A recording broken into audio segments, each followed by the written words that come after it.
What a fantastic movie this is. It is one of my favorites I've ever seen. And Did you enjoy it? Great, great. Yes, I just loved it. And John, you've said that this is a dream project for you.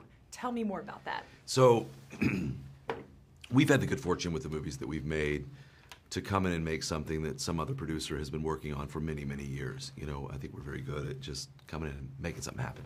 So, like, I can only imagine, you know, Cindy Bond had been working on that movie for almost a decade.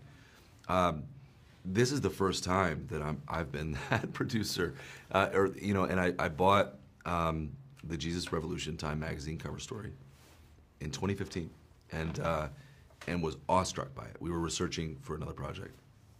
It was an article that you couldn't read online, and it was this 10-page spread of something that was so undeniable, sweeping American pop culture, that Time magazine had to give it credit with a cover called Jesus Revolution. And it was just this movement of love. It was a movement of unity. It was happening with people that were, society said, could not hang out with each other. And I just fell in love with that time and that movement, and wanted to meet people that lived it. That led to the relationship with Greg Laurie.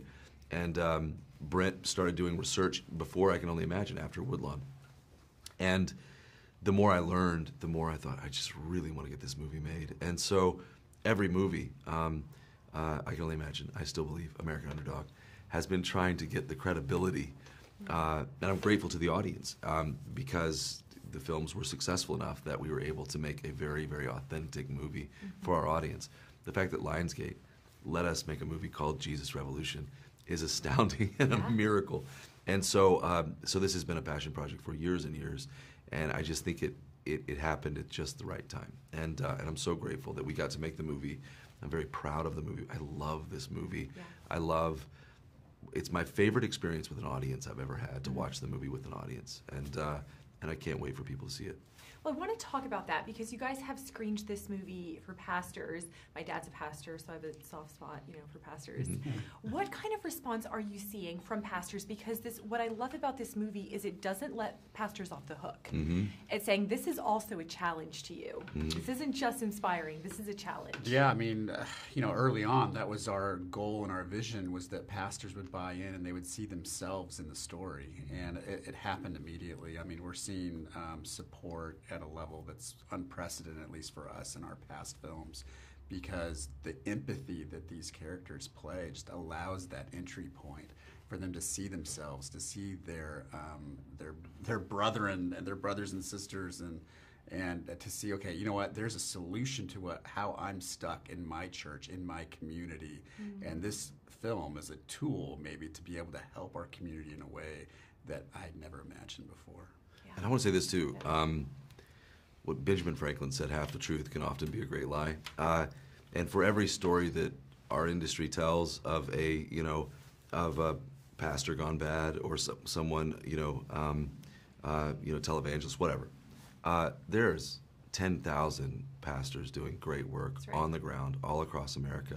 I think the American pastor is one of the most clergy's one of the most under-celebrated, underseen jobs in American society that binds us together, and they're doing great work. And a lot of times those stories are not told. And so I wanted to tell a story of a pastor that threw his doors open to something he didn't understand, and opened his doors to an audience of people that, in the religious context of the day, a hippie going to church at the time was like, go home, get a job, cut your hair, rejoin society, now maybe you can come to church.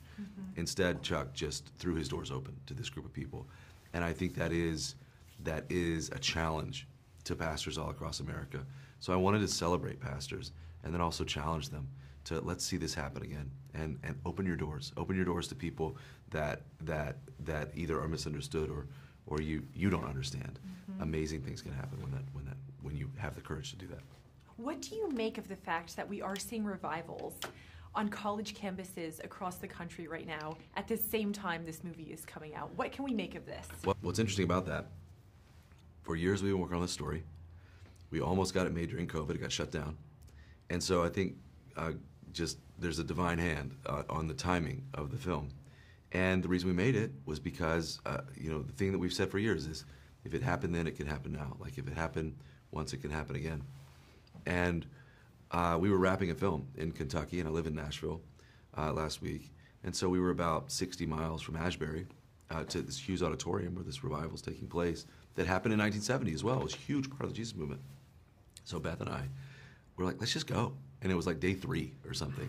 So we just drove over, we walked in, sat there, and it was unbelievable. It was unbelievable. And Greg Laurie called me and he's like, you're the first person I've known that's been there. What did it feel like? I said, it felt just like the scenes in the movie. Like it felt identical, just the emotion of it, which was why we made the movie. I just wanted to feel awakening a little bit, renewal a little bit. And you felt it in that room. And listening to those college kids talk about their generation, their time, what God's doing, it was so inspiring to me. And I loved it. And the hope is that things like that can spread. And that's why we made the movie. Is we're not pastors, we're politicians, we're entertainers. So the best we can do is to just tell the story of the last time this happened in American society as authentically as possible, in hopes that people will say, this can happen again, this can happen now, it's our turn, it's our time. And that's my hope. So to see that happen even before the film comes out is really, really cool. That story just gave me chills. I mean, that is remarkable. And that you got to be a part of that is so cool. Yeah, it was great. Now, I want to talk about the importance of people going out to see this movie opening weekend. What challenge do you want to give Christian viewers? Why do they need to be in theaters? Well, you vote for your content at the box office, and opening weekend will determine a lot. It'll determine how long it stays in theaters. It will determine Hollywood paying attention to the numbers that you do. So it's almost like a math problem, you know. So if this is content that you want to see, if you want to see more of this, you have to go support the content that you want to see more of. And on top of that, our movie it's hilarious. It's like heartfelt. It's very touching, and it asks a lot of great questions. And it's something to go see with your family. There's not going to be anything that like be offensive to to your family, and you could take your kids and see it, and it could be as John says a lot. It's a gathering, right? It's a movie that's trying to bring people together thematically, but also just physically, materially in the theater. We're trying to bring people together to see this film. But yeah, opening weekend is huge. Yeah, I mean, look, that rule doesn't just apply to movies about faith. I mean, you could say the same thing about horror movies, for example. I mean, when you go and buy a ticket, whether you like it or not, your ticket actually tells Hollywood, okay, we're going to make more of that, because people are going to go out and see that if we go make it. It's true. And so with Jesus Revolution, it's the same concept. If you go out opening weekend, Hollywood, who has deep pockets, allows us to make a movie like Jesus Revolution with the type of budget and marketing campaign that we need for people to see it in significant numbers. You go out opening weekend, and that tells them, okay, we should make more of this.